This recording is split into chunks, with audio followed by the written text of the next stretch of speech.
going on, Jerome? It's a beautiful Saturday. Birds are chirping and stuff. Actually, there's probably no birds because I think it's like -5 degrees, whatever. But your Minnesota Fine Vikings have a couple stuff and some things and some random news items we wanted to pontificate about on today's news dump. So let's dive on in. So the Vikings, fortunately wishing thank you for the great season, a little bit too early. Would have ideally liked this to be about, 5 weeks from now, but it is what it is. But the Vikings saying thank you to the fans. Hey, now, how about not raising ticket prices after the 7 to 10? But we still dream. But either way, it is very tough being a Vikings fan.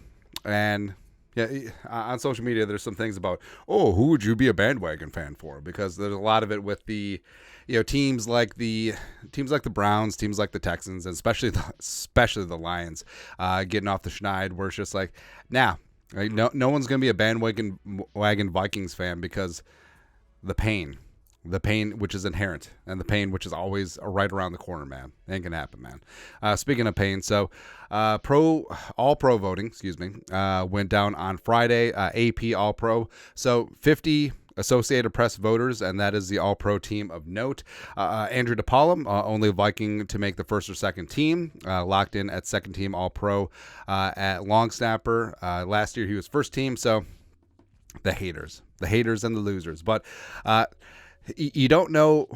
It's really hard to tell what a good long snapper is, but you can definitely tell what a bad one is. Either way, the Vikings definitely got a good one in DePaul. He got 8 of 50 first place votes. I think the jabroni from Jacksonville got first team. Doesn't matter. Hawkinson actually got 3 first team votes ahead of George Kittle, ahead of Sam Laporta, who were first and second team respectively. And it's good to see that 3 of the 50 AP voters aren't cowards. And then the rest, the Vikings only got a couple second place votes. Now, JJ's injury certainly hampered things. He had been first or second All-Pro his first 3 seasons. And, of course, Kirk probably could have overtaken Dak for second team, but yeah. But Darrisaw, interesting. So Darrisaw got 4 second place votes, likely behind Trent Williams. Brian O'Neill got 4 second place votes, likely behind Penei Sewell, who was first team, or Lane Johnson, the immortal, who was second team. Daniil, the real deal Hunter, only got 3 freaking second place votes. I don't know. I know that Parsons is more the brand name and he had more pressures, but it's hard to deny what Daniil did both against the run and the pass, as well as tackles for loss, which he was tied for the league lead with Max Crosby, who was second team. Pace Jr., interesting. Pace Jr. got a second place AP All-Pro vote. Then Beasley and Metellus each got 1. So, yeah, it's good to see that there are some NFL beat writers who still know ball. So modicum of respect. Another modicum of respect is the Vikings in free agency. So now the Vikings are sitting around $40 million in cap space. But here's the thing. So if they re-sign Kirk and Daniil and Justin Jefferson, that is actually going to create space, since all 3 of them have significant 2024 cap hits. But the Vikings could and should be players in free agency, and one of the main positions of need is that defensive line. Enter Christian Wilkinson, the pride of Clemson, former first-round pick during the Brian Flores Dolphins era, by the way. And he is going to be a free agent, and yes, he is going to be expensive. Yes, this is sort of the same conversation of going after Daron Payne last year. Yes, the Dolphins could franchise tag him. Yes, they could work out a long-term deal, just like what happened with Payne and the Commies. But Christian Wilkins, man, he would bring leadership. He would bring run-stopping ability. He would bring a little bit of boogie and pass rush on the interior. He would be perfect. He would be perfect, man. It would be like, not like a one tech per se, but when the Vikings brought in Linval from the Giants, or when the Vikings brought in Pat Williams from the Buffalo Bills, where, the Vikings, they need to restock things on the defensive interior. And yes, they should invest draft capital in there. It's a pretty solid, second, third, fourth, fifth round defensive tackle class. But Wilkins reuniting with Flores, who likely seems like he's going to be remaining as Vikings DC, would be beautiful, man. Something that was beautiful. So just scrolling through Twitter, I guess X now, and just seeing this very quickly, like Jordan Hicks to the Giants. Oh, the G-Man. I didn't even know the free agency was open. But 4 years, $44 million, and you're just like, wait a minute. Jordan Hicks is in his mid-30s and $11 million per year. That'd be like Matt Milano off-ball linebacker money. So, and then I remembered there's a baseball Jordan Hicks. It's so funny, man, because it's one of those, you have to be very careful this time of year because there's always, fake accounts putting out fake news, as well as, for NFL draft stuff and free agency and coaching, hiring and firings and all that stuff. But this one's funny because I've actually made this mistake before because if you just put spot rack Jordan Hicks, sometimes they'll take you to the baseball guy and be like, what? Jordan Hicks making $11 million per year? Oh, no, he's making $4 million. So there you go. But hey, I mean, Jordan Hicks, the way that he played this year after he had his leg filleted open, I mean, maybe it's worth $44 million. I don't know. Speaking of way more than $44 million, so Nick Saban sort of surprisingly retired. And here's the whole thing: like, there was no fanfare. Like, he basically just Irish goodbye coaching, and you see this sometimes where, coach has been around the block, and all of a sudden he announces that, hey, I'm going to step down at the end of the season. And then the entire year is just a circle jerk of, oh, thank you, coach, oh, blah, blah, blah. Now, some guys, I mean, they need that ego boost, and sure, you could say it's nice for the fans to be able to say goodbye. Don't you think that, Bama fans would have loved to have, give Saban a proper send-off? But I prefer Saban's just like deuces. That's right, man. But Kalen DeBoer, who led Washington to the national title game, they were national title game participants for a while, but developed Michael Penix at Indiana and then at Washington, and he is going to be the next head coach in Tuscaloosa. Now, there have been a lot of banning about, it's like, hey, Dan Lanning had been a graduate assistant at Alabama, head coach of Oregon, who I can't put my finger on it, but I'm not on board. I don't know, or Dabo Sweeney coming over from Clemson, or Sarkisian coming home from Texas, or Lane Kiffin coming in from Ole Miss. But so they go with Kalen DeBoer, who has no ties to Saban, no, not even any ties to the SEC or the South. But he's coming on in, and basically it's clean slate. Now, this is a very tough job to take over because following a legend is never easy.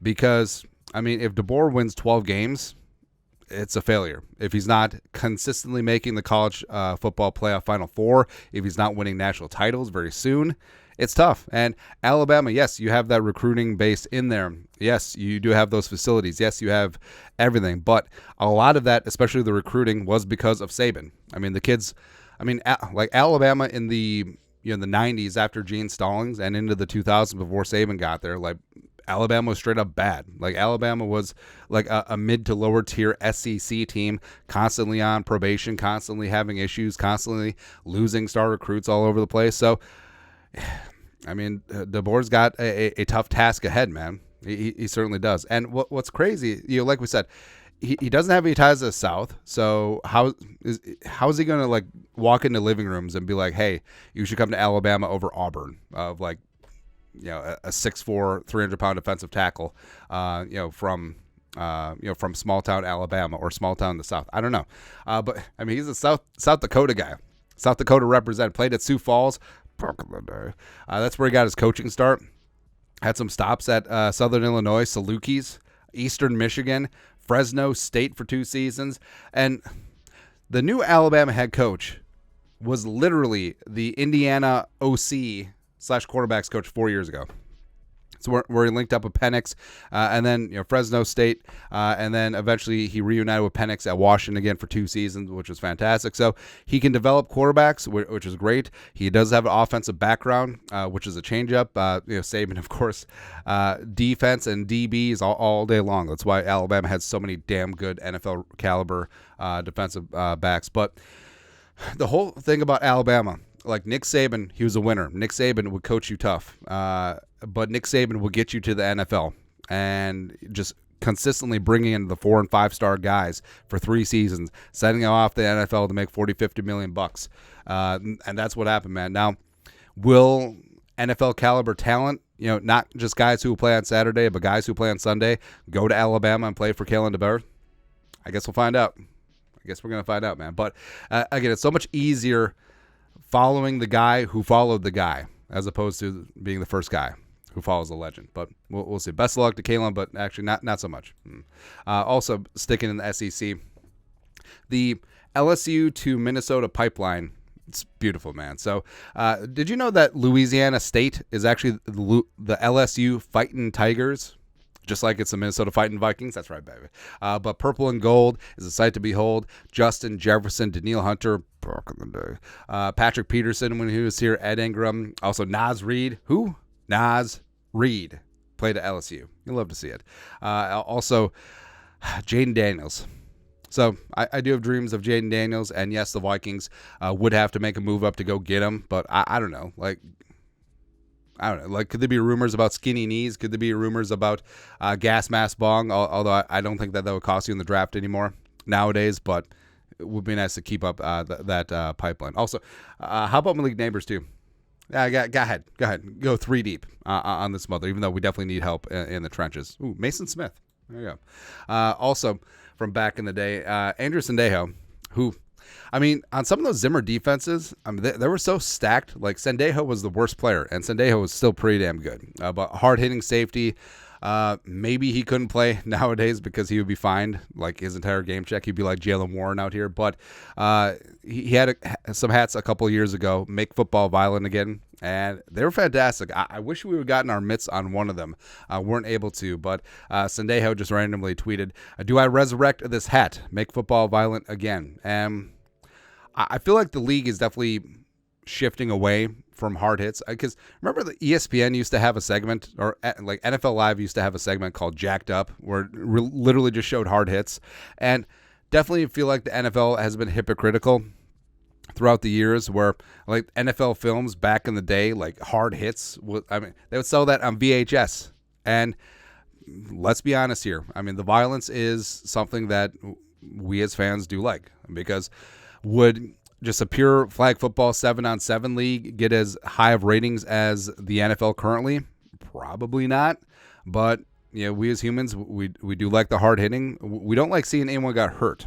That's completely different. Or, guys, players having major health issues down the road. I mean, that's a balancing act. I mean, it's just, it's tough to separate one from the other. But, I mean, one of the appeals is the violence of the game. And what's interesting is, so California lawmakers this week, they passed through one of their legislative branches a step towards banning youth tackle football up until 12 years of age. Now, so I used to coach youth football a couple years ago, and it was 4th and 5th grade. And these kids, full pads, full contact, full tackling. And I was of two minds of it. Number one, like, do these kids really need to have full contact, right? But also, if they're ingrained the fundamentals of proper tackling and technique at a young age, that does scale up. So then, I mean, when they're 13, 14 years old, they're not for the first time just learning how to properly tackle, how to keep your head up, how to keep make sure you're not lowering your helmet, because it's not only to protect your opponent, but also it's protect you, right? So. And also, would tackling benefit through all levels? High school, if proper tackling is shown at a lower age, I mean, probably. But then also, you have these traumas on young minds, in young brains, and I don't know. Like there's a couple ways to look at it. Like, number one,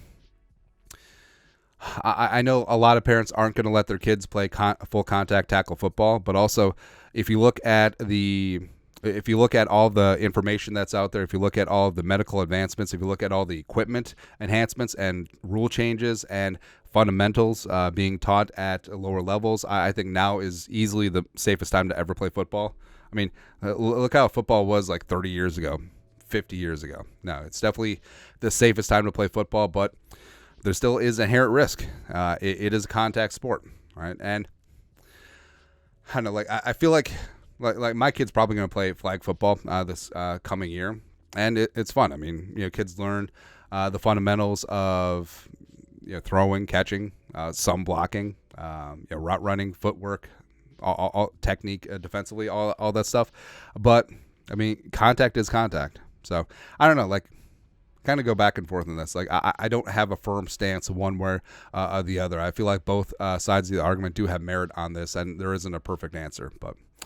Yeah, we'll see. Speaking of not perfect answers, so eventually all media entities are just going to merge into one thing, and it's going to be a monolith of sports. But apparently ESPN and NFL are close to a deal on strategic partnership. NFL would acquire a stake in ESPN from Disney, and ESPN would assume control of NFL Network, Red Zone, and the rest of NFL media. Now, in terms of like football media, I mean, ESPN and then NFL Network, that's basically it. That's it. Now, ESPN, will hammer the NFL on some stories.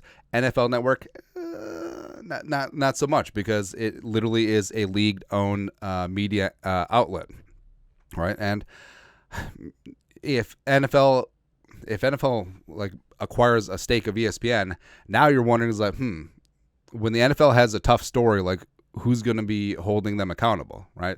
I understand that Fox does have a decent amount of studio work. Same thing with CBS Sports, but it's not on the level of ESPN. And it's not on the level of NFL Network. Also, it's interesting because the NFL is showing games on Fox and CBS and NBC and Amazon, Peacock. People are just mad about Peacock, but also on ESPN. Monday Night Football. But now with the NFL essentially buying part of ESPN, I mean, is that a conflict of interest? Especially when some of these TV deals get doled out, like NFL, if they control part of ESPN, if they own part of ESPN, obviously they have a financial interest in keeping ESPN viable. Does that warp some of the bids for different media outlets? Like all of a sudden, does ESPN get Thursday Night Football away from Amazon? Do they get into the Sunday afternoon games? Do they take a contract away from Fox or CBS when that expires? What about NBC? I don't know, man, but it's interesting because at a certain point, like, isn't this like a quasi monopoly? But I don't know. Either way, we're gonna watch the games, and see. This is why I feel like there's traction in terms of independent sports media. Like any jabroni could just start a YouTube channel and start talking ish. Not that I know what that's like, but anyways, who knows what's going to happen in the future. But that's it. Random rambling Saturday morning news stuff. You guys are the best. You know what to do. Skull production value.